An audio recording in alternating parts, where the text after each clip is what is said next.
Toby.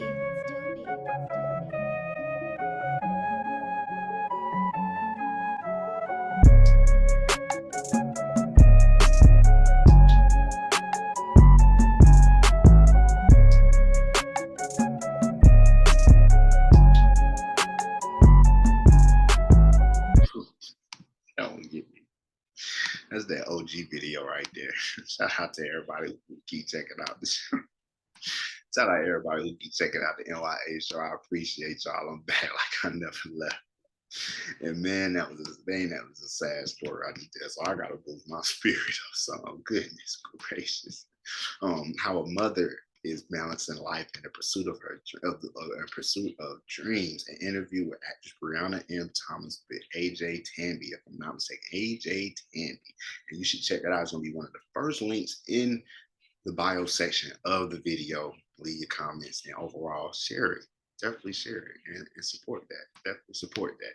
Now, I want to, I guess, minimize myself a little bit and go right into the story about the human. Let's see, it was I want to get the full name when I start the story. Human Rights Watch accuses Saudi border guards of killing hundreds of Ethiopian migrants. This story came out 12 hours ago by redaction. Okay, yeah, by Africa News.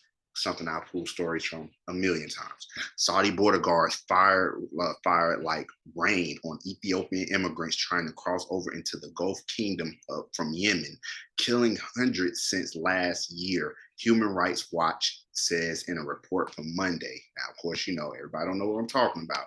Make myself a little smaller over here. Of course, there's here's Ethiopia, Yemen, Saudi Arabia. So through this body of water here, it may look small as hell in this little picture here, but I guarantee that's a ways to go. But I wanted to make that clear. That's what we're talking about around the Horn of Africa. The alleged allegations described as unfounded by the Saudi government, of course, point to a significant escalation of abuses along the parallel route of the Horn of Africa to Saudi Arabia, where hundreds and thousands of Ethiopians live and work. So they're not just trying to get over there and all that, they live and work there.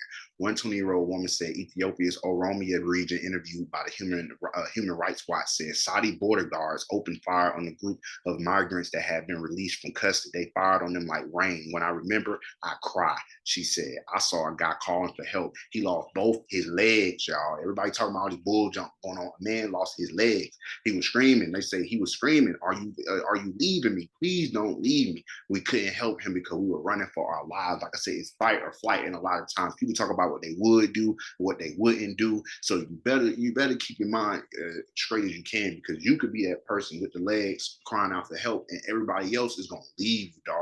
Just like when somebody a fake shot go off somewhere and a stampede happen, ain't nobody want to kill nobody, but everybody go. I hate. I gotta watch saying that word. Nobody wanted to see nobody life get taken, but nobody wanted to see their life go. So at the same time, why people get stamped, like why would y'all just run over somebody? Because I'm scared for my life. I ain't want to get shot.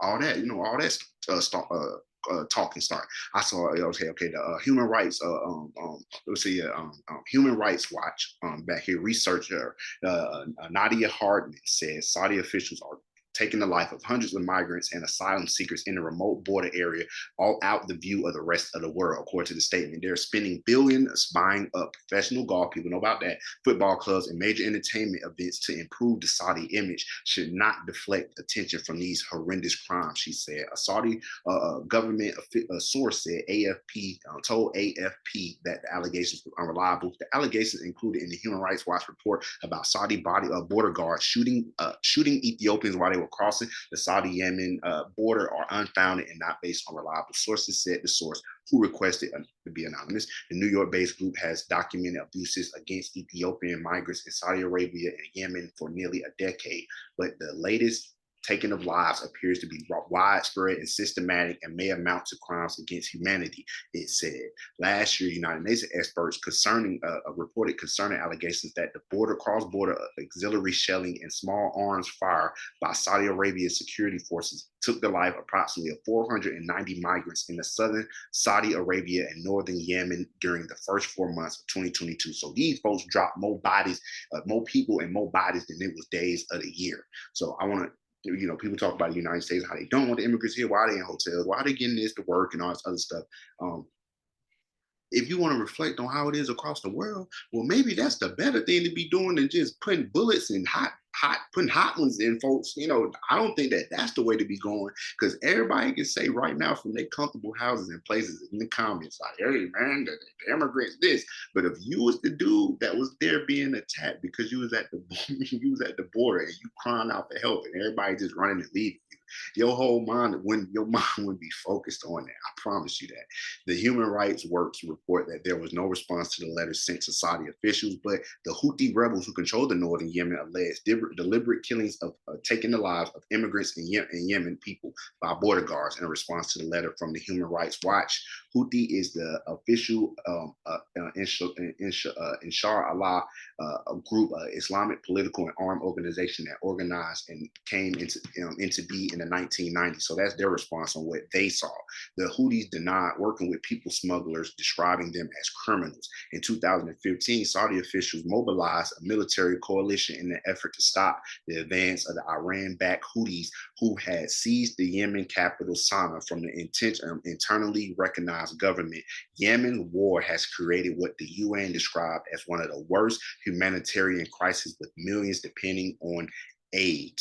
The Human Rights Watch report draws from 38 interviews with 38 migrants, Ethiopian migrants, who tried to cross into Saudi Arabia from Yemen through pictures, videos, and social media resource that they gather. Interviews describe 28 explosive weapon incidents, including attacks by mortar projectiles. The report says some survivors describe attacks within close range.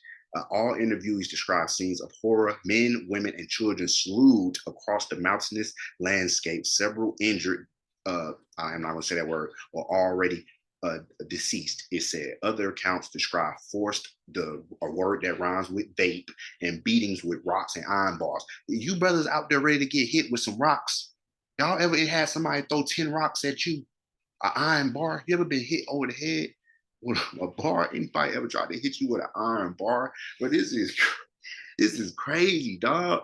Human Rights Watch called on N.y.a to end any policy of using lethal force on migrants and asylum seekers, and urged the UN to investigate the alleged killings. Because, hey, man, that ain't the way to go on the immigrants. I'll tell you now. Just like it wasn't right for them to do the Haitians like that down at our border on horses and got ropes out, doing all that extra stuff when them folks had already made like a crazy trip over here. At least be like, yo, where y'all trying to get to? What can we do to help y'all out? We're the richest nation in the world. What can we do to help y'all out? And maybe send them back. You know what I'm saying? Some of this stuff is about sending people back. You know what I'm saying? They don't always have to come here. Send them back if it's going to be that much of a problem. But y'all let me know your thoughts on this story. It's going on around Saudi Arabia. Everybody want to turn their head now like they don't know what's going on, but it should be more attention put on it and some accountability, because Saudi Arabia, who's that reporter? It was a reporter from over here, the USA, who lost his life, went into a building, dude came out with his clothes on and all this whole other stuff. And then when the oil got real bad, the gas got real hot, the Biden promised that he wasn't doing no business, he was gonna make them a pariah, and then all of a sudden he over there shaking hands and mending up stuff because he needed that oil. He wanted to close out some deals. So we'll forget about our people being caught as some bodies in another country, in another region of the world, if it's something that we can get from them. Because who is you little 1 American, 100 American? Who cares? Because at the end of the day, it's all about money and resources and politics and all that other crazy stuff. But like I said, let me know your thoughts on this story about what's going on by the borders of Saudi Arabia, what they're doing to the immigrants, dog. It's N.y.a show. I appreciate y'all as always. Drop a comment, share the video. I thank y'all.